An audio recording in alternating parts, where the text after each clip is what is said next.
Olá pessoal do oitavo ano, tudo beleza? Hoje vamos falar aqui sobre a Revolução Industrial.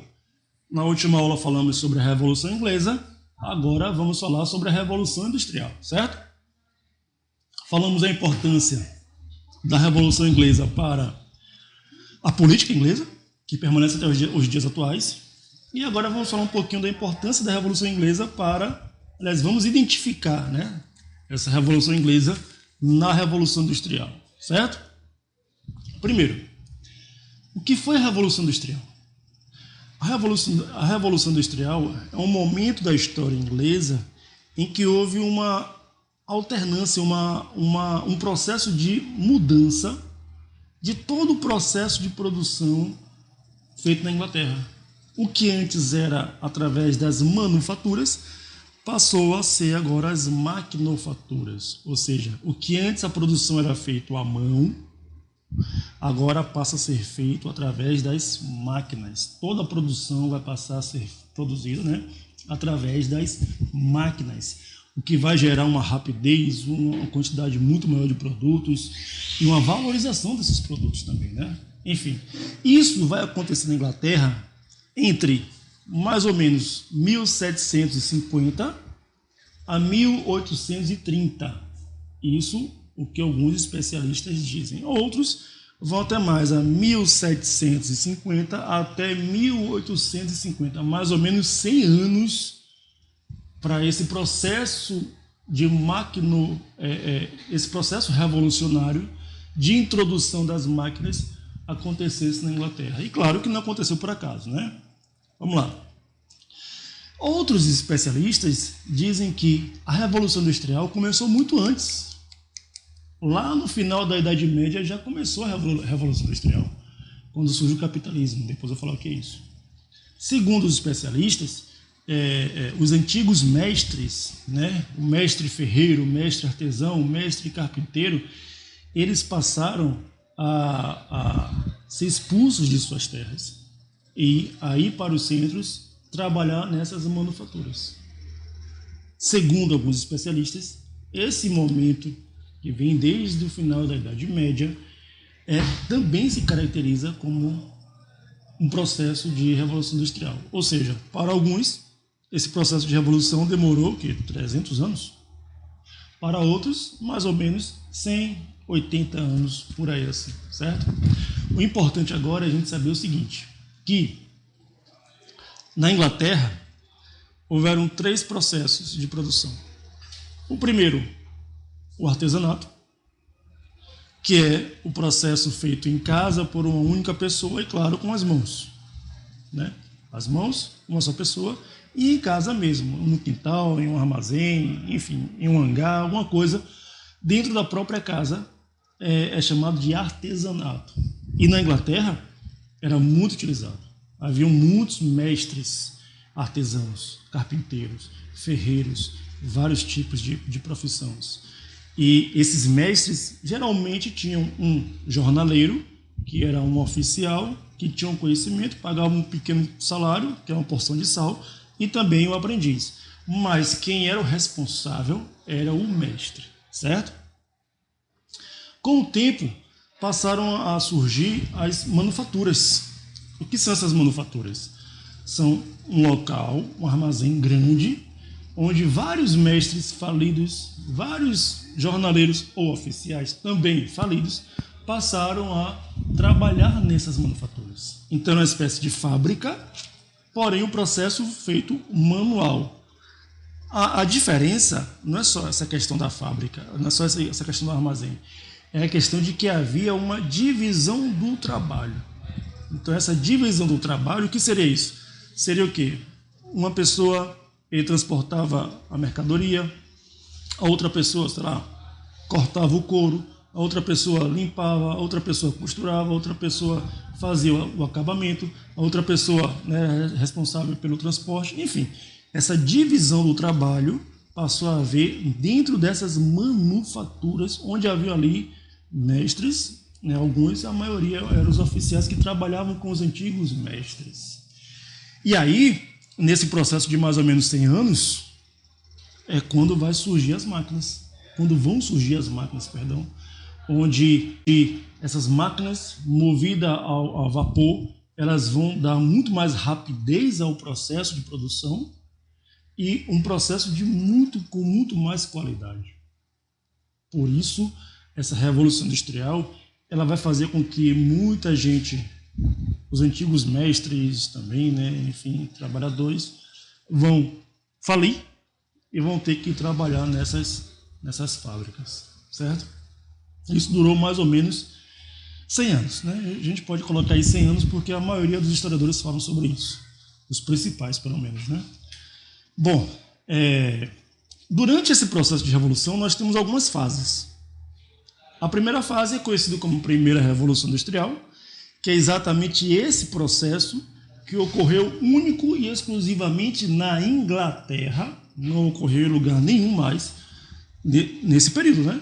De 1750 a 1850, ocorreu exclusivamente na Inglaterra, é conhecido como Primeira Revolução Industrial. Então, se você, por acaso, tiver que responder alguma pergunta sobre isso, você vai colocar lá, ó, foi o pioneirismo inglês no processo de Revolução Industrial, certo? Aí vem a segunda fase, que é conhecida como Segunda Revolução Industrial. Nesse momento, que é mais ou menos ali em meados do século XIX, a partir de 1850, é quando outros países como a Bélgica, a Holanda, a Itália, a Alemanha, a França também, eles passam, e o Japão, lá, além dos Estados Unidos, aqui na América, o Japão lá no Oriente e alguns países da Europa. Esses países também vão passar a fazer a sua revolução industrial, a sair da manufatura para a maquinofatura, certo? E esses países, além de utilizar a máquina, eles vão passar a utilizar outros tipos de energia. Vão haver outras descobertas, como, por exemplo, a descoberta da energia elétrica, né? E também a descoberta do petróleo, o uso do petróleo para alguns equipamentos hidráulicos. Um exemplo disso tem aqui em Salvador, na nossa cidade, que é o nosso elevador Lacerda. Foi um equipamento hidráulico criado para poder facilitar o transporte das pessoas aqui da cidade alta para a cidade baixa. Então veio da Europa esse equipamento e foi instalado aqui em Salvador, isso no século XIX. Então lá na Europa era muito comum, passou a ser muito comum, tanto o uso do petróleo, né, a descoberta do petróleo, quanto principalmente depois da energia elétrica, tornavam as máquinas muito mais rápidas. E as máquinas foram criadas também muito mais rápidas, certo? E aí nós temos também a terceira revolução industrial. Terceira, isso. Essa terceira revolução industrial já é o momento que, segundo a maioria dos historiadores, é determinado pela eclosão da Primeira e da Segunda Guerra Mundial. E essa terceira revolução industrial é o momento em que as máquinas, a tecnologia, ela avança de forma muito rápida. Aliás, a Primeira e a Segunda Guerra Mundial, vamos ver isso no próximo ano, elas foram cruciais para a evolução tecnológica no mundo todo. Então, esse momento aí, após a Primeira e a Segunda Guerra Mundial, é considerado o momento da terceira revolução industrial e principalmente, olha só, principalmente por ter descoberto a energia nuclear, ou seja, descoberto a energia do núcleo dos átomos, que gerou, muitos países utilizaram para o mal, mas o correto deveria ser utilizado para o bem, como a energia comum, como a gente utiliza, né? Então essa energia nuclear também, ela caracteriza o momento da terceira revolução industrial. Ok, galerinha? Muita gente se pergunta por que essa revolução industrial aconteceu pioneiramente na Inglaterra. Muita gente se pergunta.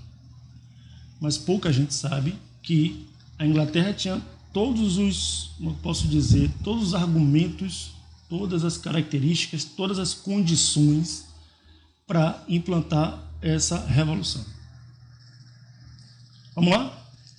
Primeiro, a Inglaterra é, até hoje, uma região muito rica em minério de ferro e minério de carvão. O ferro para produzir as máquinas, né? E o carvão para mover essas máquinas. Inicialmente, essas máquinas eram movidas ao vapor da queima, da combustão desse carvão. Então, esse vapor que a combustão gerava movia essas máquinas, né? Moviam essas máquinas. Então, a Inglaterra é muito rica ainda, claro, hoje nem tanto, mas é muito rica ainda em minério de ferro e minérios de carvão. O que é utilizado? O carvão não é o carvão vegetal como a gente conhece para fazer o churrasquinho. É o carvão mineral, certo? Não é o vegetal, é o mineral, que servia para queimar, e a combustão desse carvão moviam as máquinas.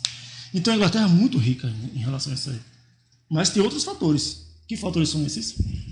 Duas coisinhas que foram muito comuns lá durante a Revolução Inglesa. Primeiro, vamos lembrar aqui, Oliver Cromwell, na Revolução Inglesa, na época da República, ele manteve uma política muito comum nas antigas monarquias, que foi a política de cercamentos. O que foi essa política de cercamentos? Possibilitava que o governo e principalmente a aristocracia tomasse as terras para a produção de ovelhas, para a criação de ovelhas e produção de lã. Então, gente, nesse processo de aproximadamente 100 anos, a Inglaterra era muito rica em lã, o que possibilitava muito a produção de tecidos, de roupas, de vários adereços, né, que eram muito utilizados pela burguesia da época e pela nobreza. Então, esses produtos, essa riqueza em lã e em tecidos, possibilitou a Inglaterra produzir mais e vender muito mais, certo? Claro que isso é uma consequência lá da política de cercamentos. Uma outra consequência lá da política de Oliver Cromwell foi o ato de navegação. A Inglaterra, durante o processo de Revolução Industrial, já era uma potência econômica. Era muito rica economicamente. Já comercializava através das suas manufaturas, do seu comércio, já comercializava com várias partes do mundo. Então, a Inglaterra era muito rica, era a potência mais rica naquele contexto lá do continente europeu. Então, assim, dinheiro não faltava. Dinheiro para produzir máquinas. Cadê? O governo tem. O governo ajudou muita gente. E não só o governo, a própria classe burguesa, ela patrocinou o surgimento dessas máquinas. Então você tem aí os fatores. Você tem aí riqueza em minério de ferro, riqueza em minério de carvão, você tem aí riqueza na produção de lã e de tecidos, e você tem aí muito dinheiro acumulado pelo ato de navegação criado por Oliver Cromwell lá em 1650. Então, galera, a Inglaterra era muito rica e, além de tudo, tinha uma burguesia muito forte, e é exatamente essa burguesia quem vai patrocinar, principalmente, claro, com o apoio do governo, mas vai patrocinar o surgimento dessas primeiras máquinas movidas a vapor, certo? Então, temos aqui alguns fatores. Foi falado que a Inglaterra não tinha jeito, era a Inglaterra mesmo, não era Brasil, jamais, não era Alemanha, não era Itália, enfim, não era ninguém. O país, a potência mais rica em todos os insumos necessários para a produção de máquinas era a Inglaterra, e foi a Inglaterra que foi aconteceu. Certo, galerinha? Essa revolução industrial, ela tem algumas consequências boas e ruins, claro, como tudo na vida, né? A revolução industrial, gente, ela vai gerar algumas outras revoluções. Como assim? Por exemplo, a revolução industrial, ela vai gerar uma revolução social, onde o nosso livro ele trata sobre isso, e muitos historiadores também falam sobre isso. O que seria essa revolução social? Seria o fato de que nos grandes centros urbanos, ou seja, nas cidades, onde essas fábricas foram implantadas, onde haviam essas indústrias, havia também muita gente, muita mão de obra e, consequentemente, muito desemprego. E como havia muito desemprego, havia muita miséria, muita fome, muita mortalidade, muita violência, tudo isso que vem como consequência do desemprego. Então, gente, essa revolução social também se dá pelo fato de que os antigos donos das pequenas terras, os pequenos proprietários de terra, pequenos agricultores, perderam suas terras por conta da política de cercamentos e foram para onde? Para os centros urbanos. Procurar o quê? Trabalho onde? Nas manufaturas, que depois seriam fábricas. Então isso vai gerar um crescimento demográfico muito grande. Esse êxodo rural, a saída das pessoas da zona rural para a zona urbana, né, chamado de êxodo rural, vai gerar uma densidade muito grande, populacional muito grande nas cidades. Então vai gerar, querendo ou não, muito desemprego. E com isso, muita mão de obra parada vai dar possibilidade do empregador pagar cada vez menos aquele empregado. Não só pagar cada vez menos, mas também dar menos condições de trabalho para essas pessoas. E é por isso que vai gerar também o trabalho feminino e principalmente o trabalho infantil, certo? Então, os centros urbanos ingleses vai ser acometido por essa população que sai da zona rural e vai para os centros urbanos em busca de trabalho e não acharam. Vai acontecer também uma revolução tecnológica. Essa revolução tecnológica está muito atrelada também, claro, aos conhecimentos que foram adquiridos durante os anos, né? O surgimento a descoberta da energia elétrica, do uso do petróleo, enfim, e vão surgir novas máquinas, novas tecnologias que vão ser também utilizadas para a guerra. Vários conflitos que foram acontecendo no século XIX e início do século XX, principalmente a Primeira Guerra Mundial, vão ter nos seus conflitos tecnologias criadas por máquinas dessa geração. E também uma revolução nos transportes. Nesse momento, gente, vão ser criados navios a vapor, as locomotivas também movidas a vapor, onde vai facilitar o transporte de pessoas de um centro urbano para outro centro urbano, ou dentro do próprio centro urbano, ou de um país para outro país através dos navios. Vai ser criada a hélice para facilitar o transporte, a hélice, claro, movida ao vapor, o vapor da combustão do carvão. Então isso tudo vai favorecer a revolução nos transportes e a rapidez de locomoção das pessoas de uma região para outra região ou dentro da própria região, né? Tanto que no final do século XIX vão surgir os primeiros automóveis também movidos a vapor. Bom, uma discussão bem pertinente sobre tudo isso é sobre a questão do surgimento do capital e o surgimento do capitalismo, certo? O que é o capital? Vamos lá. Aliás, o surgimento do capital, do capitalismo e o surgimento também dos movimentos trabalhistas, que, querendo ou não, na Inglaterra vai ser a primeira região onde vão surgir também os primeiros movimentos trabalhistas, certo? Vamos lá. O que é o capital? O capital é exatamente o lucro obtido através da produção nas fábricas. O lucro obtido pelo empregador, certo? Esse lucro obtido pelo empregador é chamado de capital. E aí, como vão surgir várias máquinas, vai surgir também uma concorrência muito grande de determinados produtos. Todos vão ter concorrências, então é necessário que o produto seja um produto de qualidade e com preços acessíveis. Então esses empregadores, juntos com esse lucro, com esse capital, vai surgir um sistema chamado de capitalismo, e com o capitalismo, o liberalismo econômico.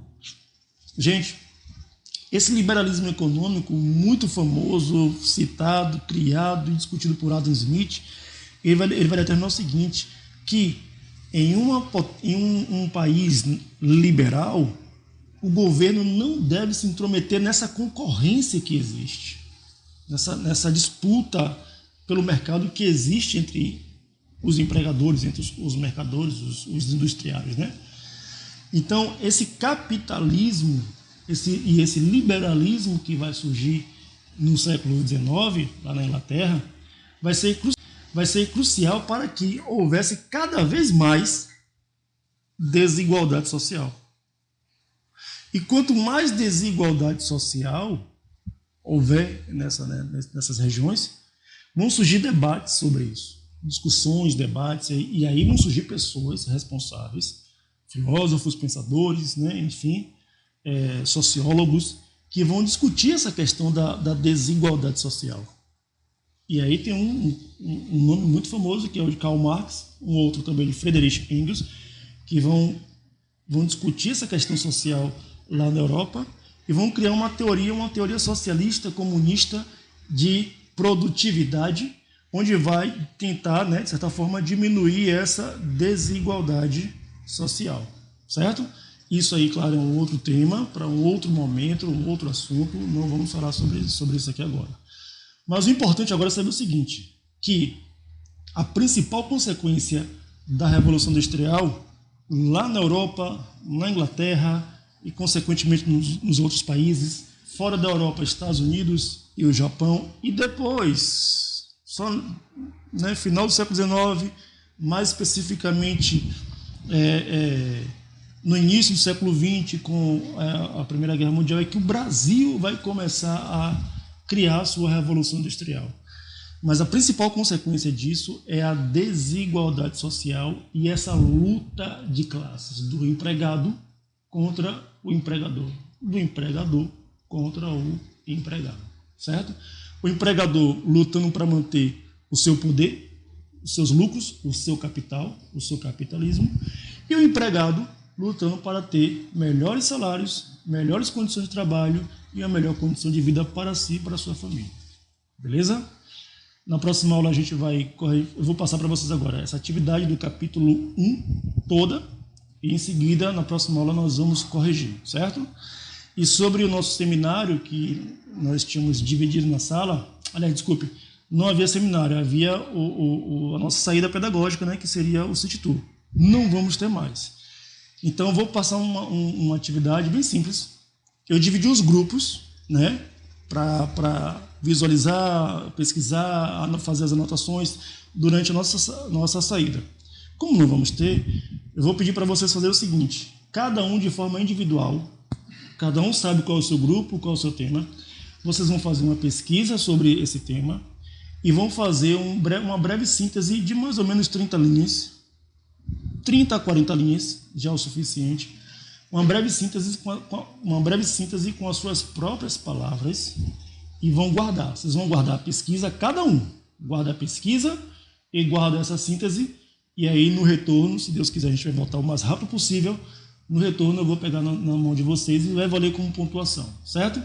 Claro que não teríamos seminário, iríamos ter apenas uma apresentação. Não sei se a gente vai ter tempo suficiente para isso, mas, por enquanto, a gente fica só com isso. A pesquisa de cada um do seu tema. 5 pessoas do grupo vão falar sobre a religiosidade de Salvador. Pronto. Cada um faz a sua pesquisa, e cada um faz sua síntese com as suas próprias palavras. Beleza?